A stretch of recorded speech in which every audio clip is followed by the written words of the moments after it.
कैसे हैं स्टूडेंट्स? अभी सबकी हेल्थ ठीक है यस मैम। और घर में सब ठीक? Yes ma'am.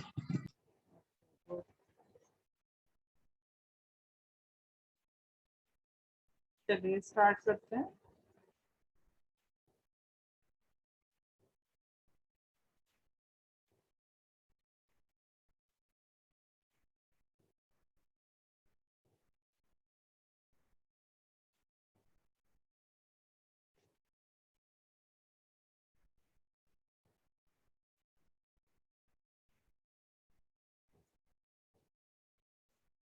Next topic is biodiversity depletion.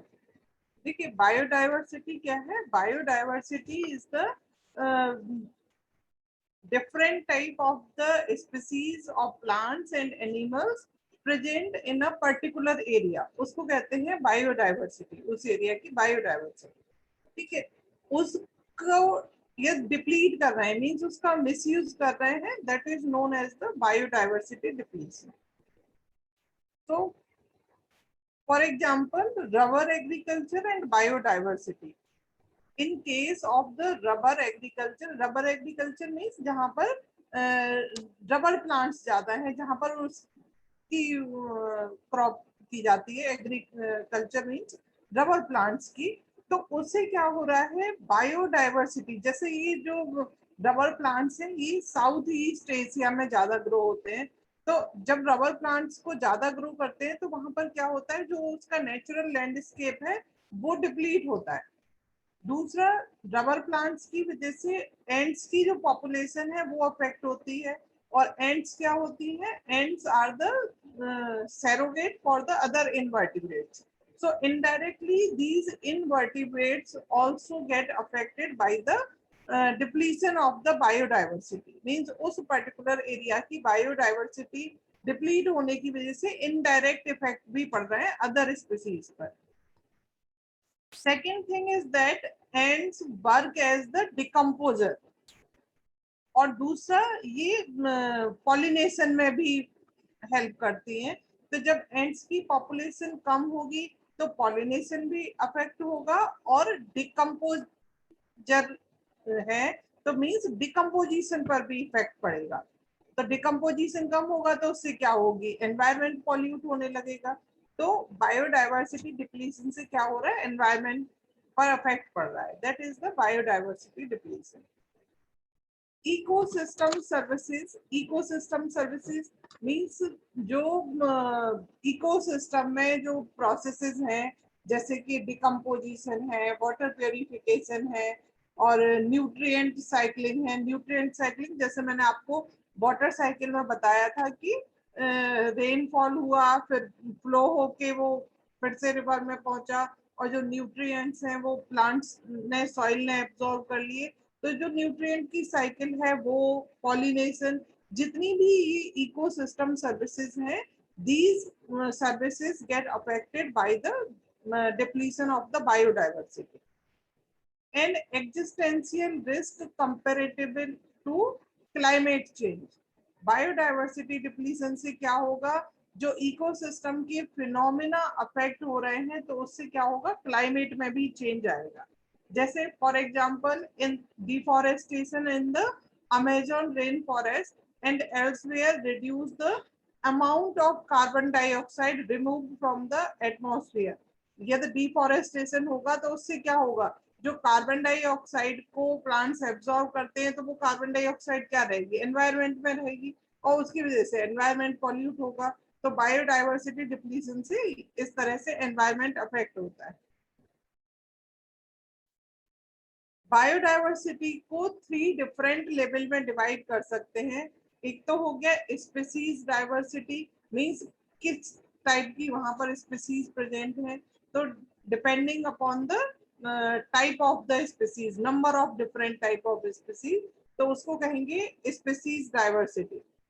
ऐसे ही जेनेटिक डाइवर्सिटी, अलग अलग जेनेटिक वैरायटी की स्पीसीज होंगी तो उनको कहेंगे जेनेटिक डाइवर्सिटी। इकोसिस्टम डाइवर्सिटी का मतलब है कि जो वहां पर स्पीसीज है डिफरेंट हैबिटेट्स, उनकी जो कम्युनिटीज हैं, लिविंग कम्युनिटीज, अलग अलग कम्युनिटी है इकोसिस्टम में, तो उसको कह देंगे इकोसिस्टम डाइवर्सिटी। तो बायोडाइवर्सिटी को 3 लेवल में डिवाइड किया, species, genetic and ecosystem diversity. Biodiversity loss and extinction, इससे मीनिंग है कि बायोडाइवर्सिटी जब डिप्लीट होती है तो उससे क्या होता है, एक्सटिंक्शन होने लगता है। और उसका मेन कॉज क्या है बायोडाइवर्सिटी डिप्लीशन का, ह्यूमन एक्टिविटीज। एक्सटेंशन का मतलब है कि बायोडाइवर्सिटी लॉस की वजह से क्या होगा, कुछ स्पीसीज प्लांट्स की एज वेल एज एनिमल्स की वो एक्सटिंक्ट मींस डिसअपियर होने लगेंगे।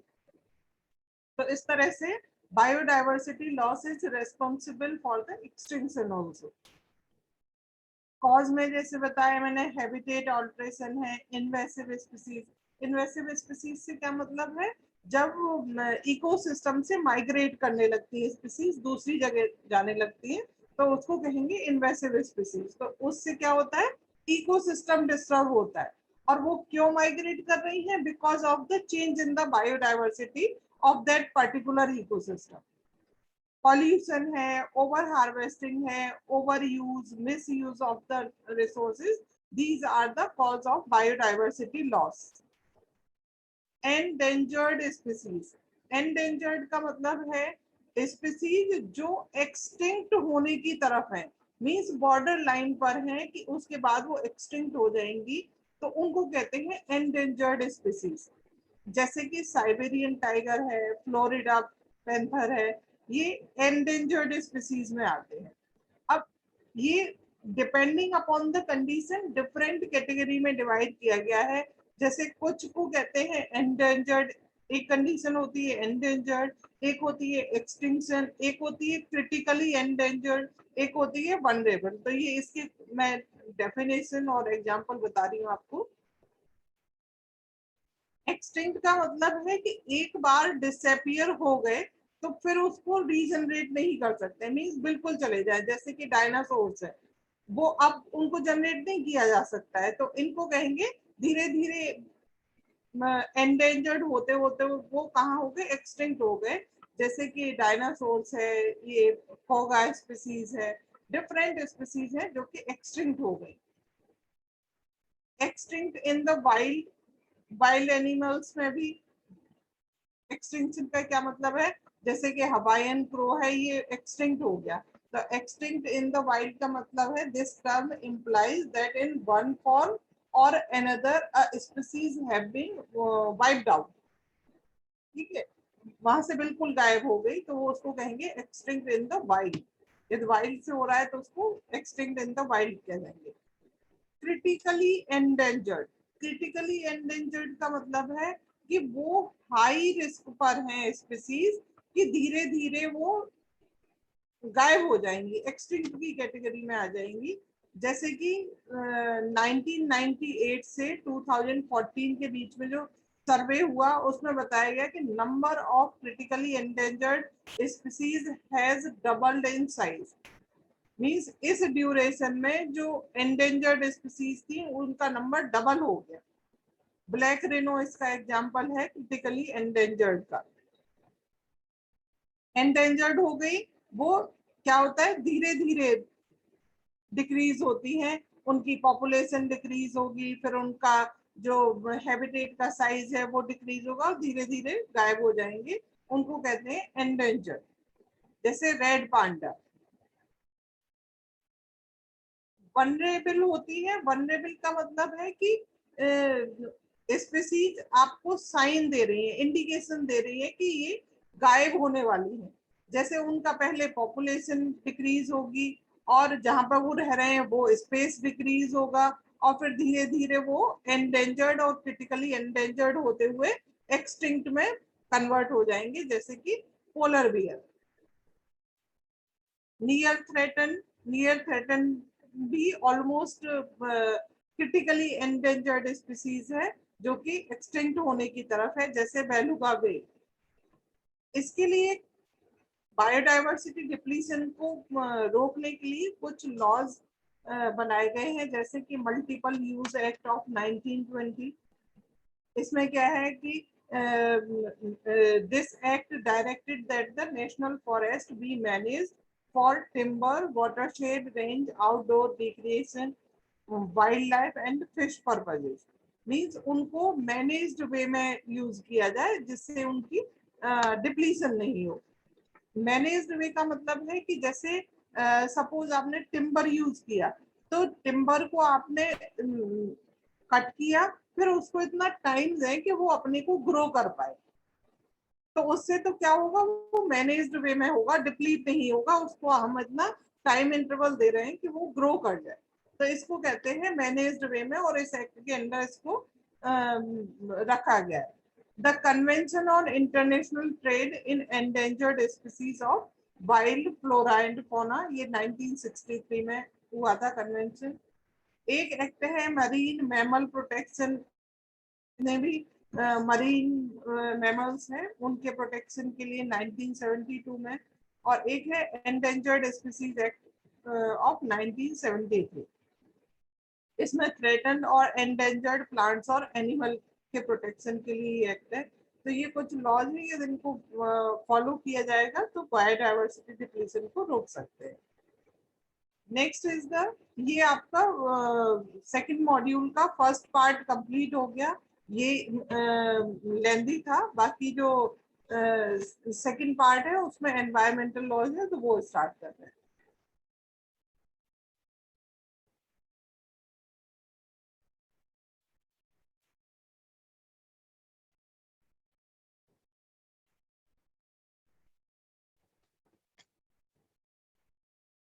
First is the R role in environment protection. Environment जो डिप्लीट हो रहा है उसका मेन कॉज भी क्या है, ह्यूमन एक्टिविटीज है। तो सबसे पहला रोल तो क्या बनता है, ह्यूमन का, मीन्स पब्लिक का, सिटीजन्स का रोल है कि वो प्रोटेक्ट करें एनवायरमेंट को, क्योंकि उन्हीं की एक्टिविटीज से डिप्लीट हो रहा है। तो इसमें डिफरेंट रोल्स हैं, जैसे हमारा क्या रोल है, गवर्नमेंट का क्या रोल है, एनजीओ का क्या रोल है। तो इस तरह से ये एनवायरमेंट प्रोटेक्शन के लिए कुछ रोल्स हैं, सबकी अलग अलग ड्यूटीज हैं। So, in the role of citizens means public role में, क्योंकि ये क्या है, मेन फैक्टर्स हैं, ये होस्ट फैक्टर्स हैं, तो इनकी वजह से ही, मीन्स हमारी वजह से ही एनवायरनमेंट पॉल्यूट हो रहा है। जैसे कि हमारी लाइफ स्टाइल है, मॉडर्नाइजेशन है, ग्लोबलाइजेशन है, तो उसकी वजह से क्या कर रहे हैं, हम अपने लिए ही प्रॉब्लम क्रिएट कर रहे हैं। अपने लिए प्रॉब्लम क्रिएट कैसे कर रहे हैं कि जैसे सपोज वाटर है, वाटर क्यों पॉल्यूट हो रहा है, जैसे कि जो फैक्ट्रीज हैं, इंडस्ट्रीज हैं, वहां से जो इफ्लुएंट निकल रहा है उसके केमिकल्स ग्राउंड वाटर में जा रहे हैं, और ग्राउंड वाटर पॉल्यूट हो रहा है। तो उससे क्या कर रहे हैं, पहले तो केमिकल को वेस्ट कर रहे हैं, फिर उसके बाद वाटर को प्योरीफाई कर रहे हैं ड्रिंकेबल बनाने के लिए, तो उसमें मनी, एनर्जी और टाइम तीनों की वेस्टेज कर रहे हैं। तो इससे क्या हो रहा है, हमारी एक्टिविटीज से हमारे लिए ही प्रॉब्लम क्रिएट हो रही है। रोल ऑफ सिटीजन्स, 3 Rs को यूज करें तो हम एनवायरमेंट को प्रोटेक्ट कर सकते हैं। 3 Rs का मतलब है, one is reduce, second is reuse and third is the recycle. So by using 3 Rs, we can protect the environment. For example, reduce का क्या मतलब है कि जो गार्बेज प्रोड्यूस हो रहा है जिसकी वजह से एनवायरनमेंट को प्रॉब्लम हो रही है, एनवायरनमेंट पॉल्यूट हो रहा है, तो उसकी क्वांटिटी को यदि हम रिड्यूस कर सकें तो एनवायरनमेंट को प्रोटेक्ट कर सकते हैं। जैसे कि फॉर एग्जांपल जो हम सोप यूज करते हैं, सोप नेसेसरी है, क्लॉथ के लिए भी यूज करते हैं, बाथिंग के लिए भी यूज करते हैं, बर्तन साफ करने के लिए भी करते हैं, लेकिन ऐसे सोप जिनसे ज्यादा लेदर प्रोड्यूस हो रहा है उससे एनवायरनमेंट को ज्यादा हार्म पहुंच रहा है। लेकिन हमें लगता है कि जो फोम क्रिएट कर रहे हैं सोप वो ज्यादा अच्छे हैं, लेकिन ऐसा नहीं होता है। सोप कौन से अच्छे होते हैं, क्लीनिंग एजेंट होता है उसमें एसिड, तो जिसमें एसिड प्रेजेंट है वो सोप अच्छे हैं तो उससे फोम कम क्रिएट होगा और उससे एनवायरनमेंट को कम नुकसान पहुंचेगा। तो नेचुरल चीजों को यदि यूज करें क्लीनिंग में तो उसको हम एनवायरनमेंट को प्रोटेक्ट कर सकते हैं। नेक्स्ट पॉइंट आता है, do not use disposables made of plastic और इक्विवेलेंट मटेरियल। डिस्पोजेबल्स का यूज हम रोक दें तो इससे बेनिफिट होगा एनवायरनमेंट को। डिस्पोजेबल जो प्लास्टिक से बने हुए हैं या प्लास्टिक जैसे ही मटेरियल से बने हुए हैं तो वो हार्मफुल है। नेक्स्ट पॉइंट आता है, if we can avoid online shopping. Online shopping से क्या प्रॉब्लम है? ऑनलाइन शॉपिंग में जो वो पैकिंग होके आता है तो आप लोगों ने जैसे देखा है बहुत अच्छे से वो पैक रहता है, अंदर कार्टन रहता है, प्लास्टिक रहती है, बहुत सारा उसको मटेरियल लगा रहता है, तो उससे गार्बेज क्रिएट हो रहा है। तो if we can avoid online shopping so we can protect our environment. Use reusable diapers instead of disposable ones. बच्चों के लिए जो हम डायपर्स यूज करते हैं, पहले कपड़े की नेपी यूज करते थे, यदि कपड़े के नेपी को यूज करेंगे तो उसको वॉश कर सकते हैं और रीयूज कर सकते हैं। तो इससे क्या होगा, जो डायपर्स की वजह से गार्बेज एनवायरनमेंट में कलेक्ट हो रहा है उसको हम रोक सकते हैं। Reuse, second R is reuse. Reuse का मतलब है जैसे कि जो पुराने कपड़े हो जाते हैं तो उसको यदि हम नहीं पहन रहे हैं तो उसको फेंकने से अच्छा है कि नीडी पर्सन्स को दे दें। नेक्स्ट पॉइंट है, organise cartons receive during online shopping and encourage reusing them.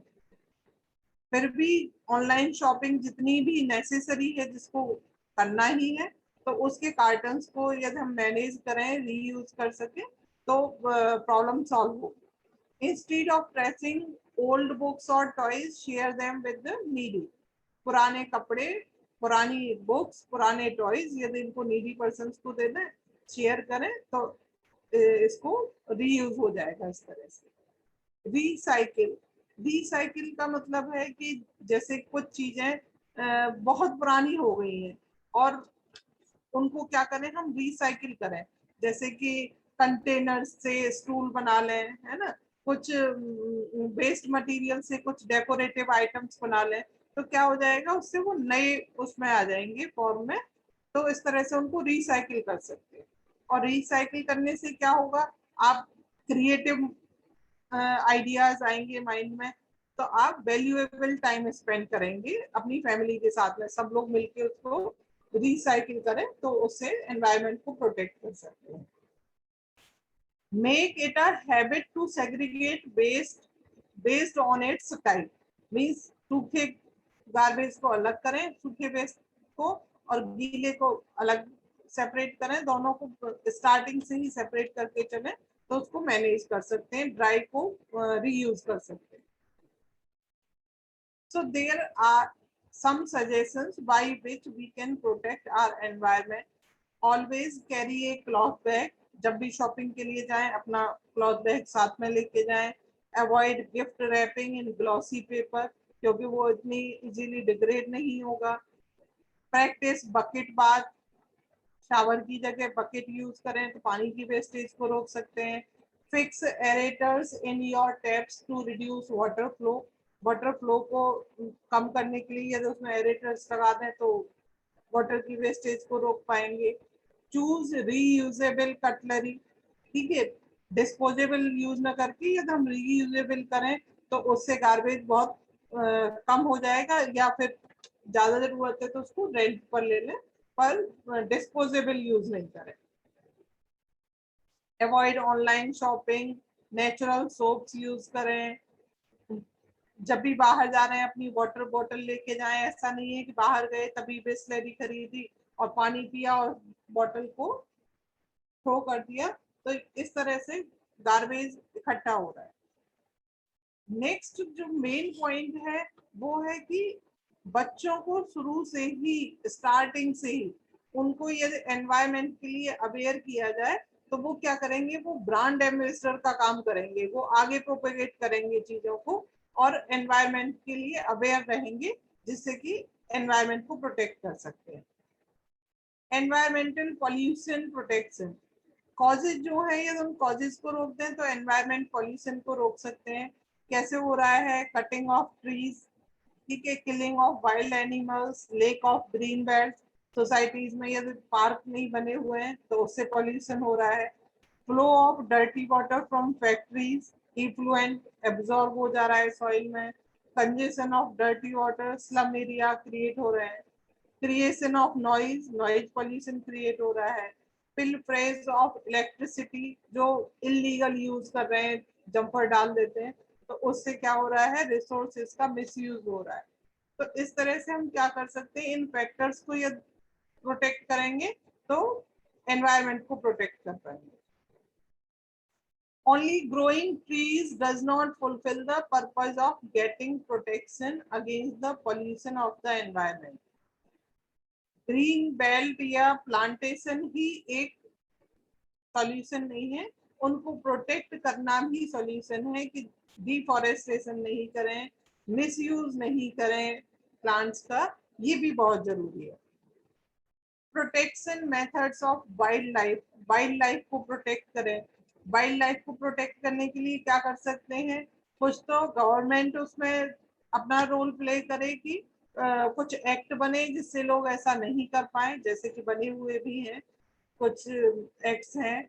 दूसरा, effort should be made to spread forest so as to provide sufficient area for free movement of wild animals, ठीक है, इतना area develop करें, parks develop करें, sanctuaries develop करें, जिनसे कि wild animals की पॉपुलेशन बढ़े और उनका सर्वाइवल इजी हो।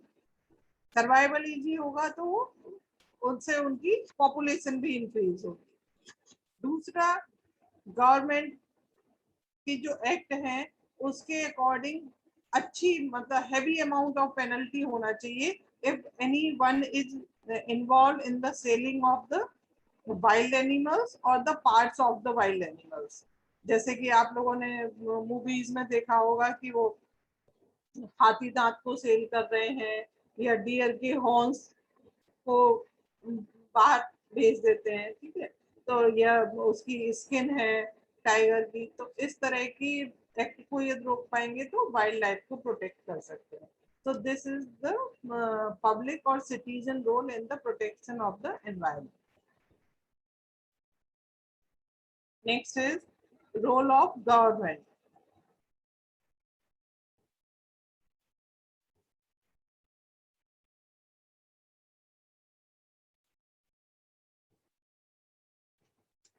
गवर्नमेंट का क्या रोल है? गवर्नमेंट सेंट्रल और स्टेट लेवल पर बहुत सारे एक्ट को इम्प्लीमेंट कर सकती है जिससे कि एनवायरनमेंट को प्रोटेक्ट कर सकते हैं। मेजर रोल क्या है गवर्नमेंट के? Conserving forest, wild life and different natural resources through institutional framework, कुछ आउटलाइंस बने जिसकी थ्रू इनको प्रोटेक्ट किया जा सके। Monitoring pollution level across the country through pollution control board, कुछ स्टेट्स ऐसे हैं जिनमें कि उसके सर्टिफिकेट के बिना पॉल्यूशन कंट्रोल का सर्टिफिकेट नहीं होगा तब तक एंट्री नहीं होती है, तो ऐसा हर एक स्टेट में होना चाहिए। Conducting large scale pollution control programme, जैसे गंगा एक्शन प्लान है, यमुना एक्शन प्लान है, इस तरह की प्रोग्राम्स कंडक्ट होते रहने चाहिए। रनिंग म्यूनिसिपैलिटी, उसका प्रॉपर कंडक्शन हो। Disposal of urban waste, urban waste भी, रूरल वेस्ट तो ये है कि वो एग्रीकल्चरल उसमें डंप कर देते हैं, तो वहां पर इस तरह से मैनेज हो जाता है। Promoting environmental education at all level, ठीक है, ये गवर्नमेंट का रोल है जिसके लिए कि आप लोग पढ़ रहे हैं इसको ईवीएस को, तो ये गवर्नमेंट का ही इंटरफेरेंस है कि इसको मैंडेटरी बनाया है कि ईवीएस पढ़नी है जिससे अवेयरनेस आए। स्कूल लेवल पर भी, कॉलेज और यूनिवर्सिटी हर एक लेवल पर ये मैंडेटरी है। Creating awareness among public for their participation in environmental protection, तो इस तरह से गवर्नमेंट रोल प्ले करती है। गवर्नमेंट रोल के लिए डिबेट कुछ हैं, जैसे कि कुछ लोग कहते हैं कि होनी चाहिए गवर्नमेंट का रोल और कुछ कहते हैं कि नहीं होना चाहिए। तो ये ऐसे ही जनरल मैंने इसमें स्लाइड में किया है कि जैसे जो फेवर में है उनका क्या है कि उनके अकॉर्डिंग कुछ इश्यूज ऐसे हैं जो इंडिविजुअल लेवल पर नहीं हो सकते हैं रिजॉल्व, उसके लिए गवर्नमेंट को रोल प्ले करना ही होगा। जैसे कि ग्लोबल वार्मिंग है, कोई एक इंडिविजुअल चाहे कि ग्लोबल वार्मिंग को रोक दे तो वो नहीं कर सकता है, तो इसमें गवर्नमेंट को ही आगे आना पड़ेगा। या कुछ ऐसे पॉइंट्स हैं जैसे कि नेचुरल रिसोर्सेज का मिसयूज हो रहा है, तो वहां पर कुछ एक्ट ऐसे बनाने पड़ेंगे गवर्नमेंट को, तभी वो उसे रोक सकते हैं। नेक्स्ट पॉइंट है due to lack of clean efficient technology. तो टेक्नोलॉजी को यूज करने से क्या होता है, कॉस्ट इंक्रीज हो जाती है, तो लोग क्या करते हैं उसका फिर कॉपी कर लेते हैं और डुप्लीकेट क्रिएट कर देते हैं। उससे क्या होता है, उससे हार्म पहुंचता है हेल्थ को भी और एनवायरनमेंट को भी। जैसे कि खाने की चीजों में मिक्सिंग कर देते हैं, तो जब तक गवर्नमेंट की कुछ स्ट्रिक्ट लॉज नहीं होंगे तब तक उसको नहीं रोक सकते, कोई एक इंडिविजुअल नहीं रोक सकता। कुछ अगेंस्ट में भी है कि हर जगह गवर्नमेंट का इन्वॉल्वमेंट जरूरी नहीं है। इसका क्या मतलब है, जैसे कि कोई भी इंडस्ट्री है, यदि वो वहां पर पॉल्यूटेंट क्रिएट कर रहे हैं तो उनको उन्हीं पर छोड़ देना चाहिए, क्योंकि वो जितने पॉल्यूटेंट क्रिएट करेंगे, ठीक है, तो उससे क्या होगा, उनको अपने को नुकसान है, अपना मनी वेस्ट कर रहे हैं in the sense of the chemicals, in the sense of the money of the electricity charge, तो उनको उस पर छोड़ देना चाहिए, वो अपना नुकसान खुद ही झेलेंगे।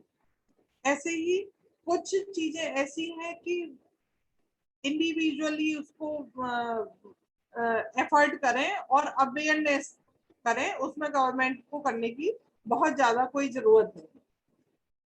और एक जो मेन पॉइंट है last, if the government take more responsibility, यदि गवर्नमेंट ही अपने ऊपर सारी रेस्पॉन्सिबिलिटी ले लेगी तो पब्लिक क्या होगी, पैसे हो जाएगी कि गवर्नमेंट कर ही रही है, तो वो उस तरफ ध्यान नहीं देंगे। तो कुछ पॉइंट्स में गवर्नमेंट का इंटरफेरेंस होना चाहिए और कुछ में पब्लिक पर छोड़ना चाहिए। नेक्स्ट आता है role of non governmental organisation, NGO.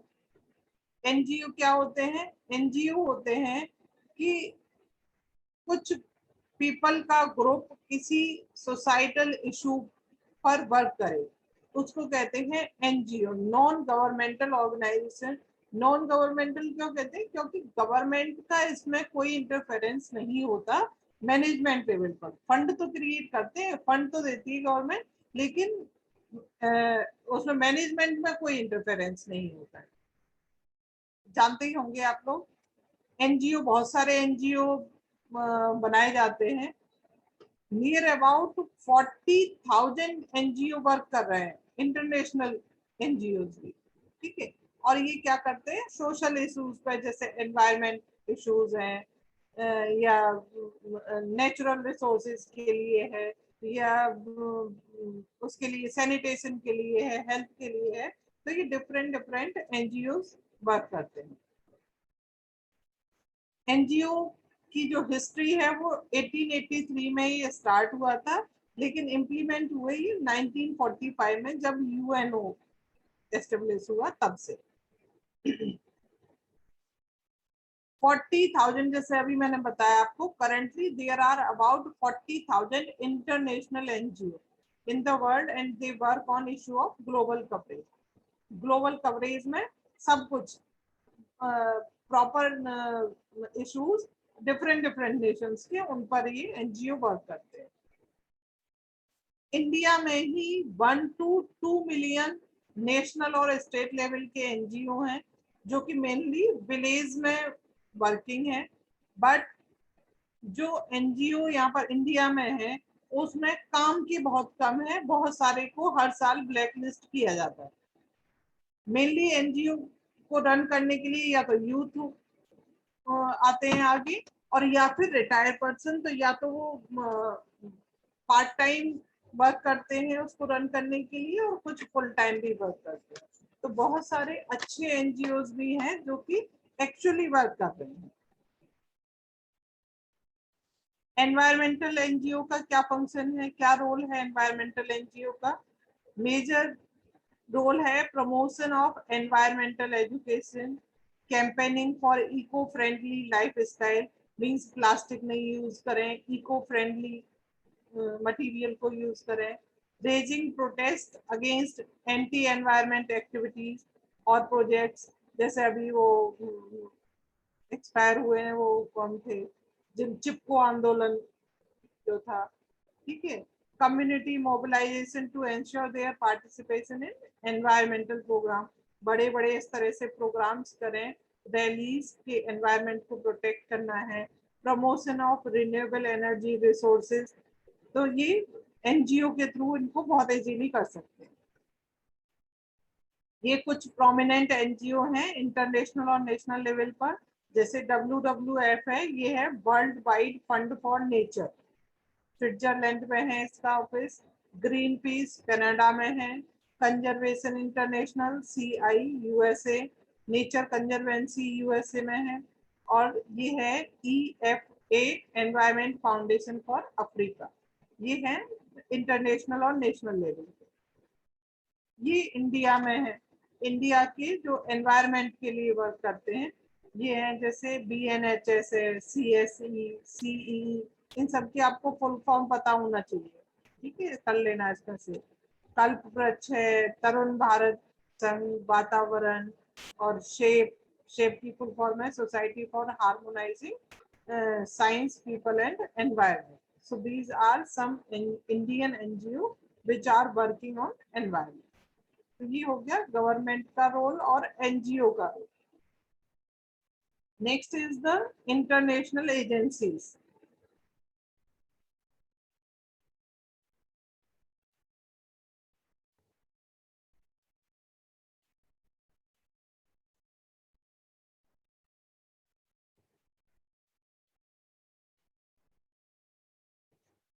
International environmental agencies, इनका रोल है कि नेशंस के बीच में कोऑर्डिनेट करना, how to protect environment, how to protect health. तो ये कुछ इंटरनेशनल एजेंसीज हैं, जैसे कि UNEP, United Nation environment programme, WHO world health organisation, ये तो अब हर कोई जानता है, ठीक है, जितना ये पेंडेमिक चल रहा है एडवाइजरी आती है टाइम टाइम पर। FAO food and agricultural organisation, ये कुछ इंटरनेशनल एजेंसीज हैं जो कि वर्क करती हैं। United nation conference on the environment and development took place in 1992 in Rio de Janeiro, ठीक है, और दूसरी हुई थी 2002 में जोहान्सबर्ग में। तो इन दोनों को कलेक्टिवली कहते हैं Rio+10। इसका हेडक्वार्टर है नैरोबी केन्या में। UNEP जो है, UNEP का जो मेन रोल है वो है कोऑर्डिनेट करना for the development of environmental policy for keeping the global environment under review and bringing emerging issues to attention of government and the international community for action, ठीक है। अलग अलग नेशंस के बीच में कोऑर्डिनेट करना कि किस तरह की पॉलिसीज क्रिएट करनी है for the protection of environment, and its activities cover a wide range of issues like atmosphere, marine and terrestrial ecosystem, means overall environment से related जो होती है वो UNEP उसको coordinate करता है। UNEP ने 1988 में IPCC एस्टेब्लिश किया, intergovernmental panel on climate change.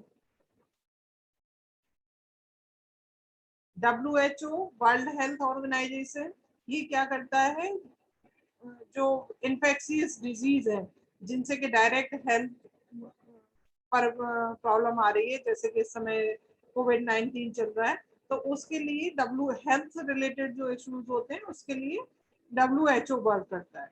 ये इम्प्लीमेंट हुआ था 7 अप्रैल 1948 में। तो 7 अप्रैल को वर्ल्ड हेल्थ डे की तरह सेलिब्रेट करते हैं। और इसमें WHO में 193 मेंबर स्टेट्स हैं, तो जो फाइनेंस है वो वहीं से कंट्रीब्यूट होता है 193 स्टेट से। Activities of WHO includes coordinating international efforts to monitor outbreaks of infectious disease, जैसे SARS है, SARS का मतलब है Severe Acute Respiratory Syndrome, malaria, swine flu, cholera, इस तरह की जो इन्फेक्शन, एड्स, तो उनके लिए क्या एडवाइजरी होनी चाहिए, क्या प्रिकॉशन मेजर्स लेने चाहिए, क्या ड्रग्स यूज करेंगे, ये सब WHO का वर्क है। Next is HELI. हेली है हेल्थ एनवायरमेंट लिंक इनिशिएटिव। ये डेवलप किसने किया था? WHO ने ही किया था। और WHO और UNEP को सपोर्ट करते हैं कि हेल्थ के रिगार्डिंग कंट्रीब्यूट करने के लिए। एक है FAO। FAO हो गया food and agricultural organisation of United Nation. FAO का जो मेन रोल है वो है कि सबको फूड फॉर एवरीवन, ठीक है, कैसे फूड स्कार्सिटी को रोकना है, स्टारवेशन को कैसे रोकना है, कैसे ये इंश्योर करता है कि हर एक को न्यूट्रिशन मिले, तो FAO का ये रोल है। यूएनएफसीसी क्या करता है? ये ग्लोबल वार्मिंग को लेके जो क्लाइमेट चेंज है उस पर मेन वर्क करता है, जैसे क्योटो प्रोटोकॉल और मॉन्ट्रियल प्रोटोकॉल जो इससे रिलेटेड हैं ग्लोबल वार्मिंग से, वो यूएनएफसीसी से उसको कंट्रोल करता है। IUCN है international union for conservation of nature. इसमें 1000 गवर्नमेंट, जिसमें कि different scientist means near about 10 to 11,000 volunteer scientist work करते हैं how to conserve the nature. तो ये आता है IUCN में, और इसका हेड ऑफिस स्विट्जरलैंड में है, जेनेवा के पास। ये world wide fund for nature, WWF कहते हैं। इसमें 60% फंड है वो तो प्राइवेट सेक्टर से आता है वॉलेंटरी, और 40% होता है वो यूनाइटेड स्टेट्स, यूनाइटेड किंगडम और नीदरलैंड से ये सपोर्ट करते हैं। 60% प्राइवेट सेक्टर से आता है। तो ये हो गया आपका WWF। ग्रीन पीस ये 1971 में हुआ था। ये आपको इतना डिटेल इसलिए बता रही हूँ, इसमें से आपको मेन पॉइंट्स जो करने हैं, कब उसमें आया, कब इम्प्लीमेंट हुआ, कहाँ पर इसका ऑफिस है और क्या इसका रोल है, ये 3 पॉइंट आपको याद है।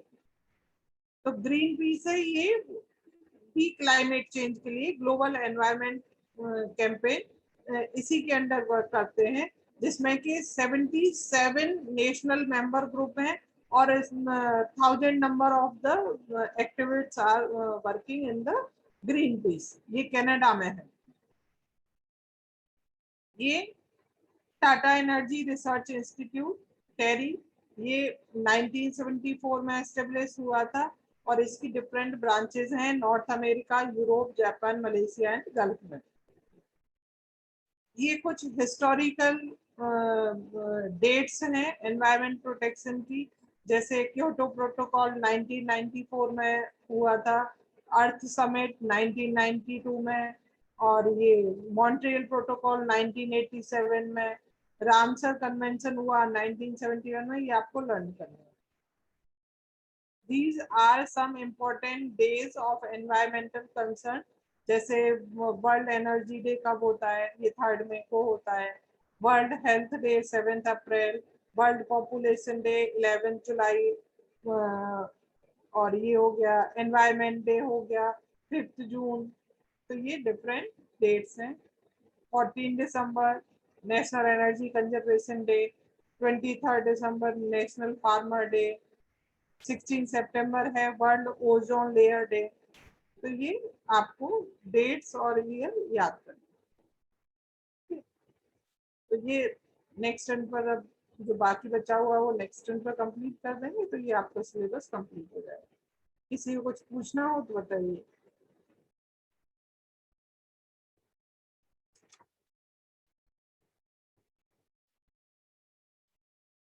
प्रसून आया कुछ समझ में?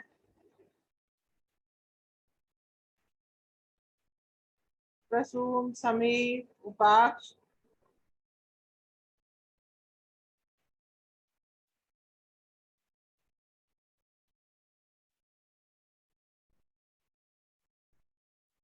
साधन ने तो कनेक्ट ही नहीं कर रखा है। सार्थक, तुषार, ऋतु, सत्यम, शुभ्रांश, तन्मय, राजेश, रोने।